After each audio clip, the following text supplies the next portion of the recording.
Salut, Salut! bienvenue sur Des gens Ride. On va vous faire une petite présentation aujourd'hui du Columbus dont on vous a parlé dans une précédente vidéo.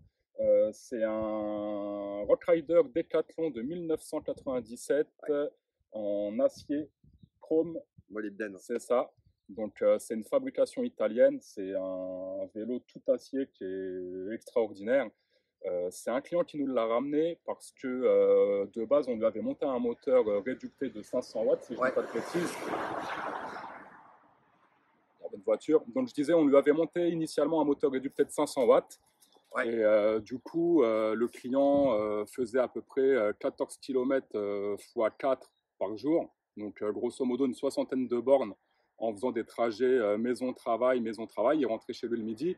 Et il s'est aperçu que ce moteur-là n'était pas assez puissant, enfin pour moi que ça ne lui convenait pas. Pas assez vite. Pas assez vite. Sa petite sieste de 20 minutes est précieuse à ce gars-là en fait. Voilà. Donc du coup, il nous l'a ramené et dessus, on lui a monté un nouveau moteur. Donc c'est un Direct Drive 2000 watts. Donc 2000 watts en crête, 1200 watts nominal. Ouais. Qui a une vitesse max de plus de 65 km/h. Donc c'est un super speed bike pour le coup. Ouais. Donc du coup, on va vous le présenter et je vais te laisser Alex toi, faire la petite démonstration, etc. Ouais. Je vais commencer par présenter le vélo en lui-même avant l'électrification. Ouais. Alors, on est sur un spot où il y a des bagnoles. C'est chiant, mais c'est comme ça, on ne peut pas faire autrement. C'était pas prévu la petite vidéo, mais on l'a reçue aujourd'hui, donc on ne s'est pas empêché de pouvoir vous la faire. C'est ça, parce qu'après, il y a un gros boulot dessus. En fait, on va quasiment tout démonter, donc il ne va pas être prêt avant un moment. Puis on voulait présenter ce vélo incroyable. Et en fait, c'est les grandes années de Decathlon. Dans les années 90, ils avaient les moyens de faire des vélos de compète en acier au chrome molybdène. Et non seulement ils avaient les moyens de faire ça, mais en plus, ils sont allés frapper chez Columbus en Italie pour faire les tubes et les boucles arrière de haubans. Donc c'est vraiment juste la petite pièce en bas qui vient prendre la pièce de haubans en bas et la pièce oblique et qui vient vraiment prendre le tout. Ils ont fait faire ça chez Ritchey. C'est comme ça, c'est incroyable. Aujourd'hui, ça paraît inconcevable. Il n'y a aucun constructeur qui fait ça aujourd'hui. Il y a Kona, il y a plein de marques qui font de l'acier, mais ils font leur propre acier en fait. On ne sait pas d'où ça vient. Donc là, 100% Columbus. Les soudures, elles sont magnifiques. Dessus, il n'y avait que de la pièce haut de gamme, mais vraiment que de la pièce haut de gamme. C'était des freins à patins, c'était des Shimano Deore, donc c'est vraiment des freins de compétition. Les roues Rigida d'époque, il y avait des versions en Mavic et des roues Rigida. Groupe transmission SRAM complet, et un truc qui marche vraiment bien. Jeu de direction semi-intégré, double étanchéité. À l'époque, ils avaient fait ça. Donc non, c'était un super vélo, c'est un très très beau vélo. Et pour nous, ça va prendre tout son sens d'électrifier des vélos comme ça, parce que c'est de l'acier en fait. Donc on met des torque armes pour la forme là-dessus, mais dans l'absolu, ça sert à rien, puisque c'est un des aciers les plus durs sur Terre. Donc voilà. Et donc le vélo, on a tout retapé, hein. On a tout entièrement. Il n'y a quasiment plus rien qui est d'origine dessus. Pour le style, on a essayé de garder quelques petites pièces chromées pour mélanger les chromes et le noir avec le jaune. On était chaud pour faire une peinture dessus, mais le client voulait garder le jaune original. Et il faut dire que c'est un vélo qu'il a acheté chez un collectionneur. Et le vélo, il est arrivé, enfin, il y a presque pas de rayures en fait. C'est un vélo qui était comme neuf, qui n'avait pas roulé, et voilà. Donc au niveau du taf qu'on a fait dessus, il était en 26 pouces, on l'a passé en 27,5. Parce que jusqu'à des pneus de 1,90, ça pose pas de souci à l'arrière au niveau des haubans. Donc on l'a passé en 27,5, le client est assez grand. Alors on a mis une roue Mac à l'avant. Donc c'est connu, hein, c'est traditionnel avec le moyeu Mac et tout, ça marche très très bien. La roue arrière, alors c'est une roue spéciale de chez Sunringle, une roue avec 36 trous pour 36 rayons. C'est une grosse roue, c'est une roue de descente, de DH. Donc c'est dans l'absolu, ça peut passer 3000 watts nominal et 5000 en crête. Donc là-dessus, on est bien large. Et c'est une très très belle roue, hein. C'est le rapport légèreté, c'est balèze, c'est top du top. Les rayons, ça bouge pas, c'est impeccable. Donc voilà, au niveau des roues, les pneus Hutchinson Haussmann, on va le passer en Infinity, mais on les avait pas dans la bonne taille en Infinity. Et un vélo lourd comme ça, faut pas hésiter à le passer en Hutchinson Haussmann Infinity. Les flancs, ils vont faire le double d'épaisseur et la bande de roulement, il y aura 5 mm de bande anti-crevaison. Donc il n'y a pas photo. Et puis après, donc les pneus Haussmann, plateau Narrow, parce que ça rigole pas en fait, c'est un 53 dents comme ça, il faut un plateau Narrow. À l'arrière, c'est un moteur qui est en roue libre, donc 6, 7 vitesses, on fait ce qu'on veut en Shimano. On a conservé pour l'instant le dérailleur SRAM, mais qui a une chape qui est pas terrible pour la roue libre. Donc là, on va le repasser en Deore et en manette SLX en haut. C'est ce qui est prévu les jours à venir. Donc le dérailleur SRAM qui est d'époque et tout, qui est une pièce de compète en carbone composite. et ben on va pas pouvoir le garder. C'est comme ça. On a le problème du passage de vitesse. Ah ouais, c'est pas la chape va pas en fait. On va peut-être pouvoir passer 2-3 vitesses et c'est tout, et c'est dommage sur un vélo comme ça. Donc voilà, on aurait préféré être en cassette, mais les capots moteurs n'étaient pas disponibles en cassette, donc il est en roue libre. Alors après, qu'est-ce qu'on a fait sur le vélo? Alors on lui a mis le bloc feu clignotant alarme que vous connaissez, avec la gâchette au guidon. Pardon, je te coupe. Ouais, vas-y. On avait fait une petite vidéo là-dessus, Ouais. sur ce feu-là. Allez la voir. C'est ça. Parce que c'est mieux qu'une assurance en fait. Hein. C'est sur la route, ça vous protège, et ça protège le vélo dans le garage aussi. Donc vous verrez. Excellent produit. Ouais, carrément. On a la tige de selle suspendue. Ouais, la petite tige de selle XLC. Si vous faites moins de 80 kg, c'est impeccable. Ça marche très bien. C'est réglable en dessous en fonction de son poids et tout. Ça permet quand même de compenser un peu. Ah oui, le guidon, c'était des anciens standards VTT. Donc le client ne voulait pas être en 78, donc on l'a passé en 68, le cintre avant, sur une potence réglable basique. C'est pas une BBB, je sais plus ce que c'est. C'est une Promax, elle est connue. Hein, donc c'était largement suffisant pour lui. Donc après au niveau du vélo, des pare-boues Zefal en dessous, le saute-boue à l'avant sur la roue Zefal. C'était très simple. On a voulu passer du SKS, c'était impossible. C'était une galère finie avec les haubans Ritchey, avec la forme incurvée en dedans. Donc les garde-boue SKS, on n'a pas pu. Et puis les freins, on l'a passé en Alonga. Donc c'est une sous-marque, je ne sais plus si c'est SRAM ou Shimano, la sous-marque Alonga. Mais c'est des freins qui sont super, c'est hyper quali, c'est ce que monte Intersport sur plein de VTT. Sur un disque, des disques SMRT 56 en 180 et 120 à l'arrière. Donc parce qu'à l'arrière, il y a une spécificité, on y reviendra. On refera même un tuto spécial pour ça. Parce qu'il y a plein de gens qui vont s'électrifier un cadre en acier comme ça, Rock Rider.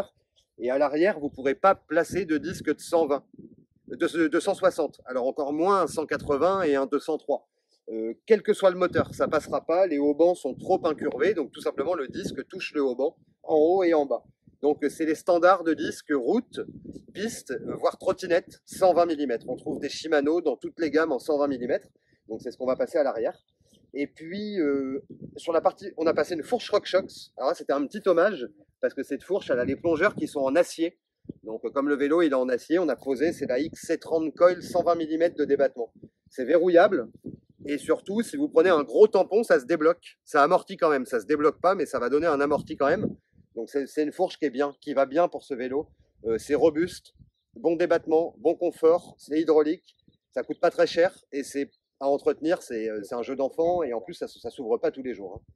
Donc après, sur la partie vélo, si tu vois des trucs, les sur-guidons. Oui, le sur-guidon, oui, c'est ça. Alors on a installé un sur-guidon classique, comme on peut trouver dans le commerce. C'est ça. C'est le standard des sur-guidons. Hein. 30 cm. Voilà, il fait une trentaine de centimètres. Après, la petite particularité, c'est que nous, par-dessus ce sur-guidon, on a rajouté un autre sur-guidon. Ah, la bonnette vient de tomber, c'est pas grave. Donc je disais, sur ce sur-guidon-là, on a rajouté un autre sur-guidon dans lequel on est en train de préparer une petite vidéo, justement. Ouais. C'est un sur-guidon avec deux ports, donc un port USB-C et un port USB standard. C'est ça. Dessus, vous avez deux petits accus. Alors, on ne voit plus. Dessus, vous avez deux petits accus que vous venez allumer et vous pouvez brancher un téléphone, un système GPS. Donc, c'est pas mal du tout. C'est même deux gros accus. Hein. Deux gros accus. Deux 18-650. Un accu de chaque côté. Ouais. Donc, niveau accessoires sur ce vélo, c'est ce qu'on a fait. Ouais. Là, on a rajouté deux rétroviseurs de chez Zefal et l'autre de chez 3B. 3B, voilà, BBB. Le 3B anti-vibration et qui est fumé pour les reflets du soleil et les pleins phares de bagnole. C'est ça. Indispensable. Ça, si vous cherchez un bon rétro sur votre vélo, le 3B en latéral direct. Faut même pas réfléchir. Ça coûte 30 balles, c'est pas donné, mais vous en aurez pour votre argent. Donc voilà pour la partie accessoires standard. Après, on peut passer à la batterie. Ouais, sur la partie électrification. Ouais. Sur le guidon, ouais, il n'y a rien de plus à dire. Les petites cornettes Giant. Ouais. Et puis après, ouais, la batterie. Ça, c'était Quand on a un moteur comme ça qui fait 2000 watts en crête, 1200 watts nominal, il faut une batterie sérieuse. Une batterie qui peut gérer le retour de courant, déjà. Et donc là, on a mis un truc costaud en LG. Et c'est une 14S, donc c'est une 52 volts. Elle est en 5P parce que c'est des cellules 21700. Et donc elle fait 24 ampères 5. Donc ça doit faire un 1270 Wh, je crois. Un truc comme ça. Donc c'est pas mal. C'est pas le minimum, mais pour un mec comme ça qui peut ne pas avoir l'opportunité de charger le midi ou au boulot et qui va faire 4 fois 14 km, c'est le minimum en fait. S'il veut être tapé dedans, c'est le minimum. Donc, ça va donner Par contre, si vous gérez que vous dépassez pas 50 sur le mode 3 et que vous gérez bien votre poignée de gaz et tout, c'est une batterie, c'est pareil, hein, c'est un moteur roue, vous allez avoir 120, 130 km d'autonomie, les yeux fermés. C'est par contre, dès qu'on va taper au-delà de 50, automatiquement, ça tape des watts, quoi, Du forcément. coup, tu parlais d'accélérateur, de gâchette. Sur ce vélo-là, on n'a pas mis une gâchette classique. Non. On a mis une demi-poignée rigide. C'est un accélérateur comme sur les motos. Vous accélérez à la poignée. Ouais. C'est pas une gâchette. Et d'ailleurs, il en est super content. Donc Il ça, m'a dit, il retournerait pour rien. c'est excellent. Bah, ça donne un bon feeling avec le guidon. Pour les motards, c'est parfait. Ah bah oui. C'est ce qu'on cherche. Et il y a le Neyman en plus. Hein. Et il y a le Neyman, ouais. On vous fera des photos après. En plus de l'accélérateur, en dessous, il y a un Neyman avec une clé assez safe. Et c'est vrai que c'est bien parce que si on n'a pas la clé, on ne démarre pas le vélo. Voilà. Et donc ça, c'est quand même pas mal. Et, ouais. Et aussi, il y a un truc qu'on a oublié de dire. On a rencontré une grosse difficulté sur ce vélo. Alors d'ailleurs, si vous savez ce qu'il en est, n'hésitez pas à nous le dire. Parce que c'est des standards qui sont vieux, quoi. C'est des standards qui ont presque 30 ans. Donc nous, on a 38 ans, vous voyez. Donc voilà. Le boîtier de pédalier, on n'a jamais pu le sortir. C'est un boîtier axe carré, standard. Je crois que je l'avais mesuré au pied à coulisse, il doit faire 121 mm de large. C'est du BSC 68 traditionnel. Et on ne peut pas le sortir, en fait. Hein. On connaît l'essence de pas de vis de chaque côté. On a fait une clé de force, on ne l'a pas bougé, mais d'un millimètre. Ouais, impossible à bouger. Il y a un mec qui bossait il y a longtemps chez Decathlon qui nous a dit oui, ça peut être collé avec un mélange de colle en plus, une colle composite, époxy et Saint-Ofer en gros. Donc si c'est ça, on ne peut pas chauffer à rouge de l'acier comme ça. Mais c'est vrai que c'est problématique parce qu'il est en roue libre, donc 14 dents, 53 dents. Le vélo, il roule à plus de 65. Autant vous dire qu'à partir de 52, 53, il est sur une cadence de pédalage qui est plus du tout cool. Donc il faut impérativement qu'on arrive à sortir ce boîtier de pédalier. Voilà, pour placer un Arrow Wild de au moins 58 dents. Et si vous avez un tuyau là-dessus sur comment chauffer l'acier sans le détruire, comment sortir ce boîtier, parce que là, franchement, on est quand même bien bloqué là-dessus. Et si on veut placer un grand plateau, on va être obligé de sortir le boîtier parce qu'il ne faut pas que ça touche les haubans. Donc voilà. Donc là, on va potasser là-dessus cette semaine. Et on vous tiendra au jus aussi de notre côté, de toute façon. Il y avait le contrôleur aussi. Ouais, le Contro. Alors le Contro, c'est l'ancienne génération, parce que quand on a fait le vélo, en fait, 15 jours après, le nouveau sortait. C'est comme ça arrive. Et du coup, c'est un contrôleur qui est balèze. Hein. C'est un contrôleur qui fait 45 ampères à plus ou moins 2 ampères. Il fait plutôt plus 2 que moins 2, donc il fait 46 ampères et demi. C'est un contrôleur qui est balèze. On n'a pas pu faire mieux que de le placer ici. Le client voulait pas de porte-bagages, parce que si on avait mis un porte-bagages, on aurait mis un porte-bagages sur treillis, en fait, sur double épaisseur, on aurait glissé au milieu, mais le client voulait pas de porte-bagages. Donc il s'en fiche, hein, c'est un vélo taf dans tous les cas, donc voilà.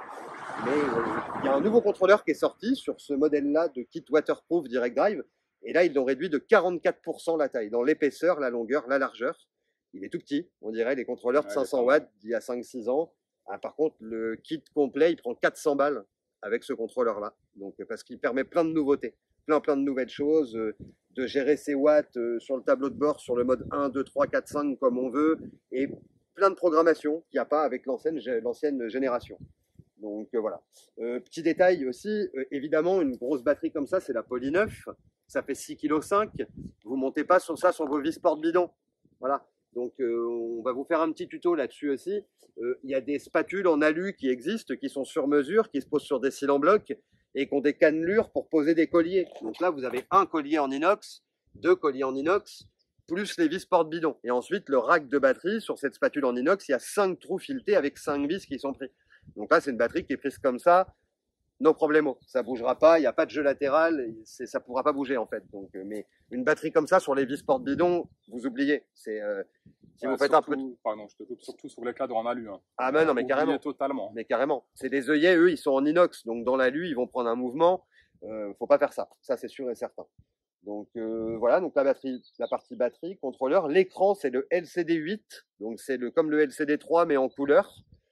Il y a un petit système d'exploitation avec de la programmation derrière. C'est pas simple, c'est pas très compliqué, c'est moins compliqué qu'avant, mais c'est pas très simple non plus. Il faut faire attention à ce qu'on fait, parce qu'avec ça, on peut faire du regen. Ça veut dire qu'on peut mettre des petites coupures freins, des petites sondes sur les freins, et puis que le frein arrière devienne un ABS électronique en inversant la charge magnétique. Et du coup, il faut faire attention comment on règle ça dans son vélo. Il y a des accus qui vont tolérer 5 ampères de courant de charge et d'autres qui vont pas le tolérer. Donc, faut pas faire n'importe quoi, encore une fois, surtout avec un direct drive. Voilà, vous pouvez tout cramer en 10 bornes à cause d'un mauvais réglage. Donc il ne faut pas faire n'importe quoi avec le direct drive. Donc on va vous faire un petit test de départ arrêté. Et puis, qu'est-ce qu'il y avait d'autre à dire? Bon, on a fait le tour pour moi. Un beau vélo en acier au chrome. Ça fait plaisir de faire des vélos comme ça. Bah ouais, dans ce qu'on fait, c'est clair que ça fait plaisir. Parce que c'est des vélos, c'est réparable à vie. Et et il y a ça aussi à dire, hein, d'ailleurs. Hein, c'est au niveau du comportement, le meilleur vélo alu que j'ai électrifié avec des gros moteurs lourds comme ça, c'était un Giant. Mais on est sur le jour et la nuit. Ça veut dire que ça, en cross-country, enfin en e-cross-country ou en e-trekking, mais ça, les mouvements, on dirait les mouvements d'un vélo de compète. C'est-à-dire que c'est rigide, ça bouge pas. Il y a le flex là où il faut. Le flex, il revient bien. Les vélos en alu, quand ils ont un moteur comme ça qui fait presque 10 kg avec un gros axe et tout, ben, il y a des mouvements qui vont mettre du temps à revenir. Il va falloir avoir une conduite cool et sport plutôt qu'une conduite sport. Alors, je parle avec des vélos en alu à 500, 600, 800 balles. Évidemment, il y a vélo en alu et vélo en alu. Mais ça, c'est génial. Et sur Internet, vous les trouvez dans un état. Rockrider Columbus. Ils en ont fait avec des tubes de chez Dedachai. Ça, c'était un autre fabricant. C'est toujours un autre fabricant de tubes en acier au chrome. Et ils en ont fait aussi avec, avec des tubes de chez Dedachai pendant les mêmes années. Donc ça, vous pouvez aller sur le Bon Coin et acheter quasi les yeux fermés. Pour peu qu'il y ait peu de rayures, que c'était un maniaque, que les freins sont d'origine et tout. Ce qui est très souvent le cas. C'est très très souvent le cas. Les gens qui ont acheté ça les ont entretenus vraiment méticuleusement. On va vous faire un test de départ arrêté. Ouais, on va filmer tout ça. Voilà. Et puis, ben, sinon, il y a... C'est comme ça. Sinon, il y a plein d'autres choses qui arrivent là, très très rapidement, des belles surprises. Donc, restez connectés, likez, abonnez-vous, soutenez-nous. Et puis, on va vous faire des vidéos qui vont tabasser. On va faire des vélos qui vont rouler à 100 et des choses comme ça. On va faire des trucs fous. Uniquement pour le plaisir de faire des trucs fous, hein, évidemment. Hein. Donc, voilà. À bientôt. Ciao. Salut.